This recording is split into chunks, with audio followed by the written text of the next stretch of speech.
Welcome, ladies and gentlemen, to our YouTube channel, Zion Kenya TV. It is my hope and prayer that this video is going to find you well wherever you are. Personally, I'm fine, and we are still hoping for the best in these days. Ladies and gentlemen, if there are the most people who are supposed to advise President Ruto and his government is the people who are recently working in Uhuru's administration. The reason why I'm saying this is because I've been sitting down silently here and I've come to realize that most of the leaders who are working with Uhuru Muigai Kenyatta, most of the cabinet secretary, in fact they knew Ruto even before he could have been declared as the president. The people like Mutahi Kagwe, the people like Peter Munya, the people like Cecily Mbarire and the rest, now they are coming out. For instance, in a video captured, we are seeing Mutahi Kagwe and Peter Munya attacking Kenya Kwanza administration. In fact, it is very shameful for them to come out in public and address Kenyans that it is just a matter of taxation and the rest. Yet these people are overqualified to advise the president. Right now, our country needs a very, very serious change. And I know some people will say that our president is not somebody who can be seated down with for negotiation. What of the people like Opiyo Wandayi who went to the State House and talked to President Ruto? The head of state is readily available. When we say we go against each other and we condemn each other without even coming out with a resolution on how to solve a problem, yet we are leaders, then we are saying our country's doom with bad leadership. The reason why I'm also saying this is because Mutahi Kagwe's bombshell and Peter Munya's speech is a very, very strong message to Kenya Kwanza administration. And I wish these people could have advised each other and they could have advised Kenya Kwanza administration according to what they have failed to do for Kenyans. I want you to take a look and listen to this video. And this video is going to form the basis of our analysis. Ile ameuza. Kwani ile umeuza ni profit? Kama umenunua peremende, umenunua na pesa yako, hiyo inaitwa capital. Ile ya kununua inaitwa capital. Unaenda umeuza. Si lazima ijulikane ile profit umepata ni ngapi. Sasa ukiambiwa ulipe 30% ya sales zako, si mtu anakuambia ufunge.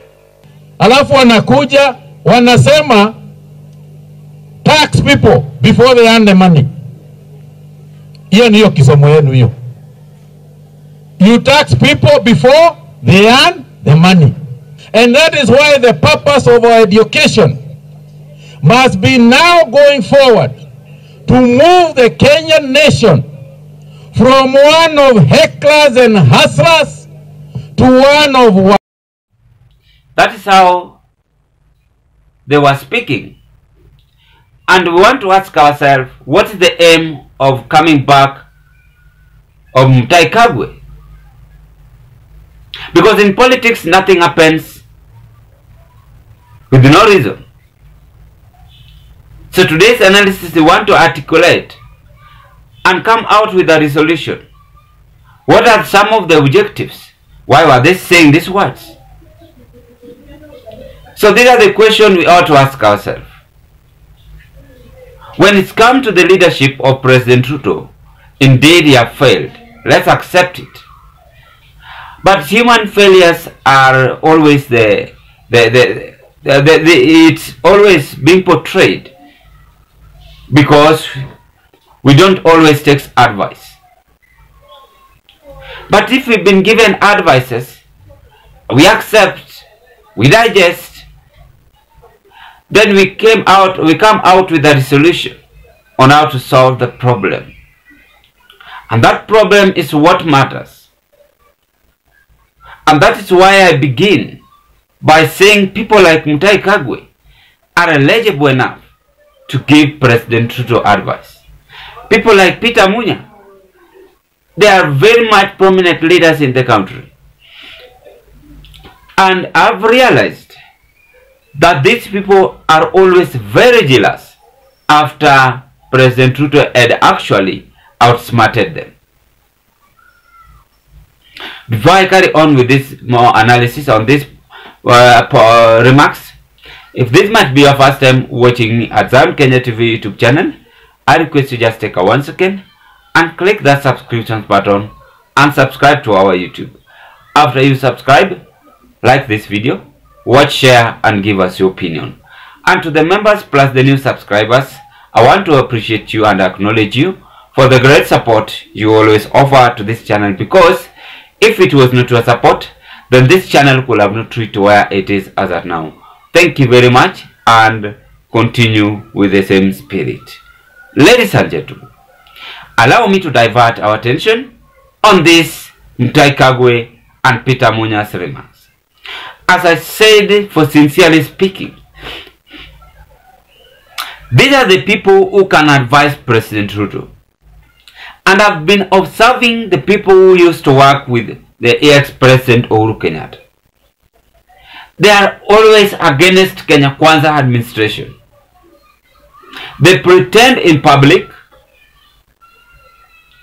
and they convince Kenyans with bad thoughts, and even Kenyans reach to an extent of now blaming the government too much. In fact, I've realized that they're the ones who are planting evil thoughts on Kenyans.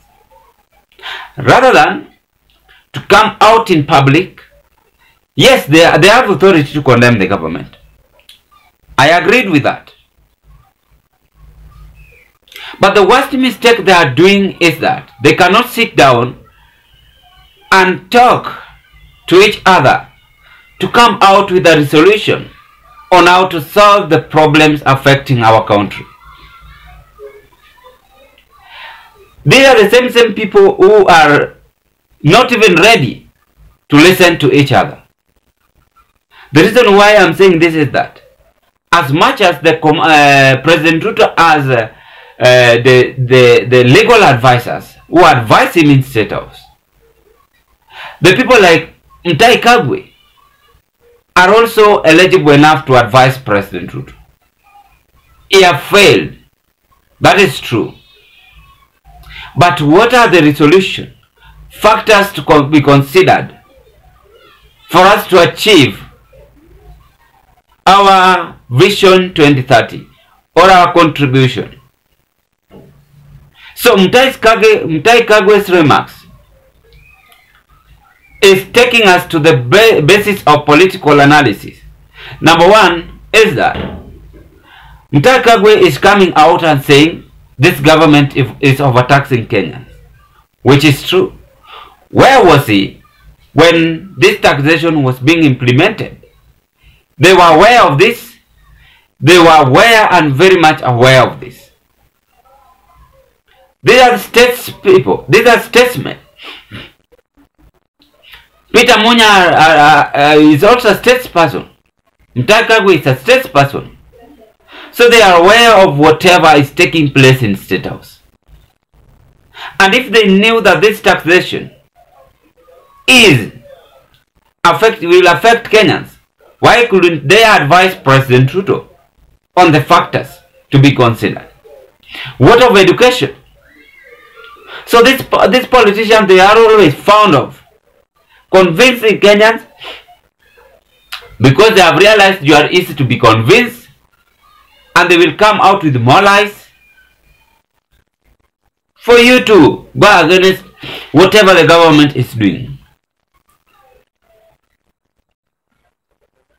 I don't want to say that this is a bombshell But I want to say that it's a kind of breaking on both sides of Kenya Kwanza administration and also on the other side of Mutahi Kagwe and Peter Munya.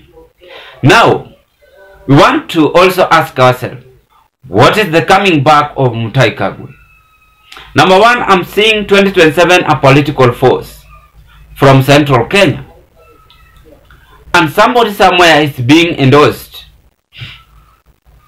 Is being endorsed to form a very political strong wave to fight back President Ruto when it comes to 2027, which is good because our country is made of full freedom of expression, and any person deserves to vie for any leadership in the country as long as he is well eligible enough, qualification on the education, or the requirement a maximum amount required. But Mutahi Kagwe, nobody could have believed is coming out with such kind of a political way. These are the people who are to advise President Ruto and tell him the truth. Peter Munya is also among the people who can advise President Ruto. He can even advise the current opposition. And that is it. That is the reality. So whether they like it or not, that is the truth. They must accept it and they must carry on with these mistakes.